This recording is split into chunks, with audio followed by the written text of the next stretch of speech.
Hello friends, আমি সুজন সরকার, pharmacist, আর আপনারা দেখছেন all pharma solution YouTube channel. আশা করি সবাই ভালো আছেন। আর আজকে আমাদের আলোচনার বিষয় হলো যে মাসিকের কোন সময়টাতে শারীরিক সম্পর্ক করলে একটা মেয়ে গর্ভবতী বা প্রেগনেন্ট হয়। তো এই নিয়ে আলোচনা করবো আজকের এই ভিডিওতে। তো ভিডিও শুরু করার আগে যারা যারা এখনো পর্যন্ত আমাদের চ্যানেলটাকে সাবস্ক্রাইব করে দেননি তারা অবশ্যই চ্যানেলটাকে সাবস্ক্রাইব করে দেবেন, আর সাথে সাথে বেল আইকন প্রেস করে দেবেন যাতে পরবর্তী ভিডিও নোটিফিকেশন আপনাদের কাছে সরাসরি পৌঁছে যায়।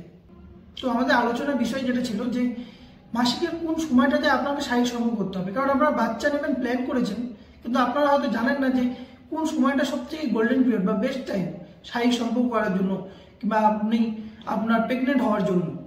সেই জিনিসটা কিন্তু আপনাকে জানতে হবে যে বেস্ট কোন টাইমে সহবাস করলে বা শারীরিক সম্পর্ক করলে একটা মেয়ে প্রেগনেন্ট বা গর্ভবতী হয়। প্রত্যেকটা মেয়ের কি হয়, দুটো করে ডিম্বাশয় থাকে। তো দুটো ডিম্বাশয় থেকে প্রতি মাসে কিন্তু একটা করে ডিম্বাণু আসে। তবে একটা ডিম্বাণু যখন প্রতি মাসে আসে, সেই ডিম্বাণুটা কিন্তু 24 থেকে 48 ঘন্টা কিন্তু জরায়ুর মধ্যে কিন্তু অ্যাক্টিভ থাকে।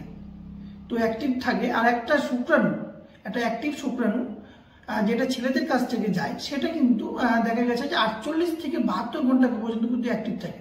আর সেই সময়ের মধ্যে যদি একটা ডিম্বাণুর সঙ্গে একটা শুক্রাণু যদি মিলিত হয়, সেক্ষেত্রে কিন্তু আপনি প্রেগনেন্ট হবেন, মানে আপনার বাচ্চা হবে। তো আপনাকে সেই জন্য জানতে হবে যে কোন সময়টাতে আপনার ডিম্বাণু আসছে, ঠিক সেই সময়টাতে আপনাকে শারীরিক সম্পর্ক করতে হবে। যদি আপনি সেই সময়টাতে শারীরিক সম্পর্ক না করেন, সেক্ষেত্রে কিন্তু আপনার প্রেগনেন্ট হওয়ার কিন্তু কোনো চান্স থাকবে না।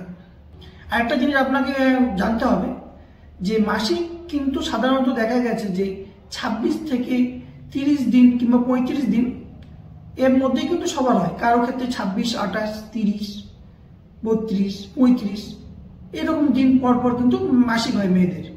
সেই ক্ষেত্রে কি হবে, যদি আপনারা ধরে নেন যে আপনার 30 দিন, নর্মাল আমি একটা হিসাব ধরছি, সেখানে কি হবে যে 30 দিন পর পর মাসিক হয়।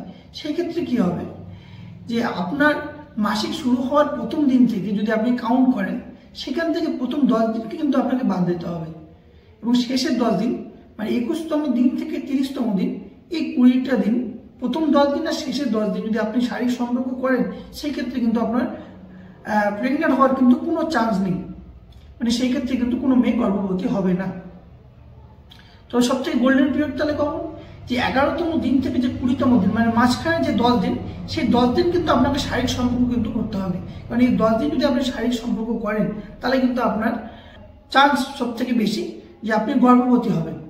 তো এই মাঝখানে যে 10 দিন আছে, সেই 10 দিন কিন্তু আপনাকে কি করতে হবে, রেগুলারলি শারীরিক সম্পর্ক করতে হবে। কিন্তু রেগুলার শারীরিক সম্পর্ক করার মানে এই না যে আপনি যখন তখন 2 ঘন্টা 3 ঘন্টা পর পর শারীরিক সম্পর্ক করছেন, এটা কিন্তু একদম করবেন না। আপনাকে কিন্তু সময় নিয়ে নিয়ে শারীরিক সম্পর্ক করতে হবে। যেমন 12 ঘন্টা পর পর শারীরিক সম্পর্ক করতে হবে। আর শারীরিক সম্পর্ক করার পর সঙ্গে সঙ্গে কিন্তু আপনি ওয়াশরুমে গিয়ে নিজেকে যদি পরিষ্কার করেন, সেটা কিন্তু করা যাবে না। শারীরিক সম্পর্ক করার পর আপনাকে 20 থেকে 30 মিনিট কিন্তু সেইভাবেই থাকতে হবে। 20 থেকে 30 মিনিট পর কিন্তু নিজেকে পরিষ্কার করতে হবে। তাহলে কিন্তু আপনার গর্ভবতী হওয়ার চান্সটা কিন্তু সব থেকে বেশি। তো একটা কথা মাথায় রাখবেন যে 11তম দিন থেকে 20তম দিন পর্যন্ত কিন্তু আপনার গোল্ডেন পিরিয়ড। সেই সময়টাকে কিন্তু স্বামী স্ত্রী বা কাপল যারা বাচ্চা নেবার প্ল্যান করছেন, তাদেরকে কিন্তু রেগুলারলি শারীরিক সম্পর্ক করে যেতে হবে। এখন আপনারা হয়তো ভাবছেন যে তাহলে প্রথম 10 দিন আর শেষ 10 দিন কি আমরা শারীরিক সম্পর্ক করবো না? হ্যাঁ, শারীরিক সম্পর্ক আপনারা অবশ্যই করবেন। সেক্ষেত্রে কিন্তু আপনার প্রেগনেন্ট হওয়ার কিন্তু কোনো চান্স থাকবে না। আপনাকে যদি প্রেগনেন্ট হতেই হয়, সেক্ষেত্রে কিন্তু আপনাকে আমি যে বললাম যে গোল্ডেন পিরিয়ড 11তম দিন থেকে 20তম দিন, সেই মাঝখানে 10 দিনটাকে কিন্তু আপনাকে রেগুলারলি শারীরিক সম্পর্ক করতে হবে। আরেকটা পদ্ধতি নিয়ে আমি আলোচনা করছি, যে পদ্ধতির মাধ্যমে কিন্তু আপনি যে বাচ্চা নেওয়ার প্ল্যান করছেন, সেটাকে কিন্তু আপনি সফল করতে পারবেন। মানে আপনি ঠিক কোন সময় আপনাকে শারীরিক সম্পর্ক করতে হবে সেটা আপনি জানতে পারবেন। যেমন সেটাকে আমরা বলি ক্যালেন্ডার মেথড। এই ক্যালেন্ডার মেথডের মাধ্যমেই কিন্তু আপনাকে ঠিক কোন সময় শারীরিক সম্পর্ক করতে হবে, সেই সময়টা কিন্তু আপনি বের করতে পারবেন। ক্যালেন্ডার মেথড এই পদ্ধতিটা জানার আগে কিন্তু আপনাকে ওভুলেশন ডে সম্পর্কে জানতে হবে, যে ওভুলেশন ডে জিনিসটা কি।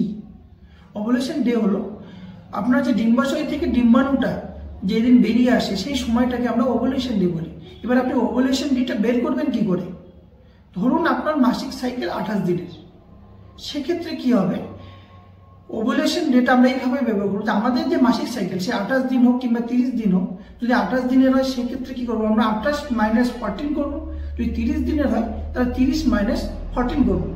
যদি আমরা 28 - 14 করি তাহলে আমাদের ওভুলেশন ডে কি হবে 14তম দিনে। যদি আমরা 30 - 14 করি সেক্ষেত্রে আমাদের ওভুলেশন ডেটা কি হবে আমাদের 16তম মানে 16তম দিনে হবে। তো আমরা ধরে নিই যদি আমাদের মাসিক সাইকেলটা 28 দিনের হয় তো সেক্ষেত্রে আমাদের ওভুলেশন ডেটা যেরকম 14তম দিনে হচ্ছে, আমরা যদি প্রথম দিন থেকে আমরা পিরিয়ড ধরি যে প্রথম দিনে আপনার পিরিয়ড শুরু হলো মাসের প্রথম দিন থেকে, সেক্ষেত্রে কি হবে আপনার পিরিয়ড 5 দিন, কারো ক্ষেত্রে খুব বেশি হলে 7 দিন কিংবা 10 দিন পর্যন্ত আপনার পিরিয়ড চললো। কিন্তু তারপরে কি হবে যে আপনার যে পিরিয়ড বন্ধ হয়ে যাবে, তারপর সেক্ষেত্রে আপনার যে ওভুলেশন ডেটা মানে আমরা যদি সে 28 থেকে 14 দিনটা মাইনাস করি সেক্ষেত্রে আমাদের ওভুলেশন ডেটা যখন আমরা বের করছি 14তম দিন, সেই 14তম দিনে কিন্তু আপনার ডিম্বাণুটা আসবে। তাহলে আমাদের 14তম দিনে যদি আমাদের ডিম্বাণুটা আসে সেক্ষেত্রে কি হবে, ডিম্বাণুটা আসার পর 24 থেকে 48 ঘন্টা অবধি কিন্তু অ্যাক্টিভ থাকবে। সেক্ষেত্রে আমাদেরকে কি করতে হবে যে 14তম দিন তার একদিন আগে মানে 13তম দিন, 14তম দিন আর 15তম দিন, এই 3 দিন কিন্তু আমাদের শারীরিক সম্পর্ক করতেই হবে। আর এই 3 দিন যদি আমরা শারীরিক সম্পর্ক করি তাহলে কিন্তু আমাদের প্রেগনেন্ট হওয়ার চান্সটা কিন্তু সব থেকে বেশি। তো এই 3 দিন সেক্স করার পদ্ধতিটা ঠিক সেইভাবেই আমি যেরকম আগেরটাতে বললাম যে 12 ঘন্টা পর পর গিয়ে আপনাকে শারীরিক সম্পর্ক করতে হবে, এই না তা যখন তখন করছেন, এটা একদম করবেন না। তবে এই 3 দিন কিন্তু সব থেকে গোল্ডেন পিরিয়ড যদি আমরা ক্যালেন্ডার মেথডটাকে ফলো করি। তো ক্যালেন্ডার মেথডে আবার যাদের সাইকেলটা ইরেগুলার সেক্ষেত্রে কিন্তু এই মেথডটা কিন্তু কাজ করবে না। সেক্ষেত্রে আপনাকে 8ম দিন থেকে 22তম দিন পর্যন্ত কিন্তু রেগুলারলি কিন্তু শারীরিক সম্পর্ক করে যেতে হবে, সেটা 12 ঘন্টা পর পর কিন্তু আমাকে শারীরিক সম্পর্ক করে যেতে হবে। সেক্ষেত্রে কিন্তু আপনার প্রেগনেন্ট হওয়ার চান্সটা বেশি। এটা হলো তাদের জন্য যাদের মাসিকটা ইরেগুলার। কিন্তু যাদের মাসিকটা রেগুলার মানে প্রত্যেক মাসে 28 দিন পর পরই পিরিয়ড হয়, সেক্ষেত্রে কিন্তু আপনাকে যে ওভুলেশন ডেটা সেই ওভুলেশন ডে অনুযায়ী কিন্তু আপনাকে ওভুলেশন ডের একদিন আগে আর একদিন পরে কন্টিনিউয়াসলি 3 দিন কিন্তু আপনাকে শারীরিক সম্পর্ক করে যেতে হবে। আপনি যদি এই মেথডটা ফলো করেন তাহলে কিন্তু আপনার প্রেগনেন্ট হওয়ার চান্সটা কিন্তু বা গর্ভবতী হওয়ার চান্স কিন্তু সব থেকে বেশি। আপনারা এই মেথডটাকে যদি 6 মাস ফলো করার পরেও যদি আপনি প্রেগনেন্ট না হন সেই ক্ষেত্রে কিন্তু আপনাকে অবশ্যই গাইনোকোলজিস্ট ডাক্তারের সঙ্গে কিন্তু যোগাযোগ করতে হবে। তো আমাদের আলোচনার বিষয় ছিল আপনার যে মাসিকের ঠিক কোন সময়টাতে শারীরিক সম্পর্ক করলে আপনার প্রেগনেন্ট হওয়ার চান্স বা গর্ভবতী হওয়ার চান্স সব থেকে বেশি। তো ভিডিওটা যদি ভালো লেগে থাকে তো লাইক কমেন্ট শেয়ার করতে একদম ভুলবেন না, আর চ্যানেলটাকে অবশ্যই সাবস্ক্রাইব করে দেবেন আর বেল আইকন প্রেস করে দেবেন যাতে পরবর্তী ভিডিও নোটিফিকেশন আপনাদের কাছে সরাসরি পৌঁছে যায়। আজকের জন্য এতটুকুই, ধন্যবাদ।